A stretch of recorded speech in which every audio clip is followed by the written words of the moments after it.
नमस्कार, मैं हूं अमृत शर्मा। आप देख रहे हैं STS टाइम्स। भिवंडी के भाजपा के प्रत्याशी कपिल पाटिल ने आज नामांकन भरा।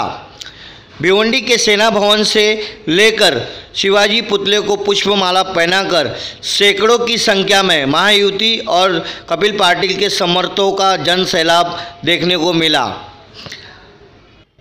छत्रपति शिवाजी महाराज को पुष्पहार पहनाकर सांसद कपिल पाटिल अपने रथ में सवार हो गए। उनके साथ में भाजपा विधायक महेश चोगले, शिवसेना विधायक रुपेश म्हात्रे, भिवंडी शिवसेना प्रमुख सुभाष माने, भाजपा अध्यक्ष संतोष शेट्टी, RPI अध्यक्ष महेंद्र गायकवाड़, गट नेता नीलेश चौधरी, हनुमान चौधरी और युवा मोर्चा और महिला संगठक और शिवसेना के कई सारे पदाधिकारी इस नामांकन रैली में शामिल थे।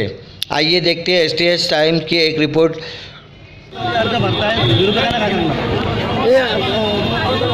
भारतीय जनता पार्टी, शिवसेना, RPI संघटनेच्या महायुतीच्या माध्यमातून आज सगळ्याच पक्षाच्या प्रमुख नेत्यांच्या आणि कार्यकर्त्यांच्या उपस्थितीत या ठिकाणी आम्ही उमेदवारी अर्ज भरण्यात जात आहोत। मला विश्वास आहे आजची जी जनतेची उपस्थिती आहे या उपस्थितीवरून विश्वास आहे की महायुतीचा विजय हा नक्की आहे। तर विरोधकांना जनताच सांगणार आहे, आम्हाला सांगण्याची काही गरज नाही। देशामध्ये जो विकास नरेंद्र मोदींनी केला, राज्यामध्ये जो मुख्यमंत्र्यांनी केला, ठाण्यामध्ये जो पालकमंत्र्यांनी केला, या शहरामध्ये जो आमदारांनी मी केला, आपल्या नगरसेवकांनी केला, ह्या सगळ्या विकासाच्या जोरावर 100% या लोकसभा क्षेत्राची जनता ही भारतीय जनता पक्ष महायुतीच्या उमेदवाराला मतदान करणार आहे। त्याच्यामुळे आमचा विजय पक्का आहे। आम्ही आज या ठिकाणाहून प्रांत ऑफिसपर्यंत मिरवणुकीने फॉर्म भरायला जात आहोत।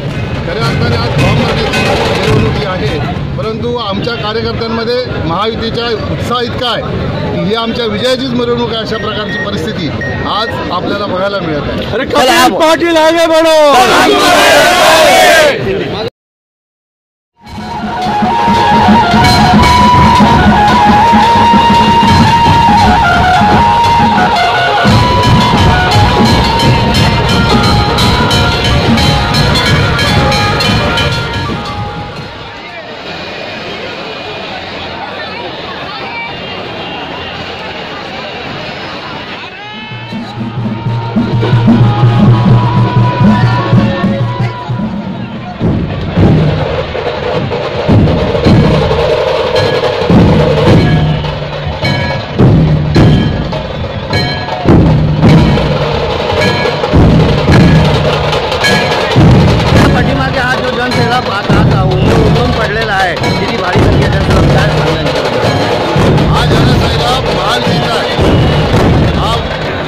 मोदीजींवर प्रेम करणारा, बाळासाहेबांवर प्रेम करणारा, आठवले साहेबांवर प्रेम करणारा, विवेक भवनवर प्रेम करणारा हा जनसैलाब आहे।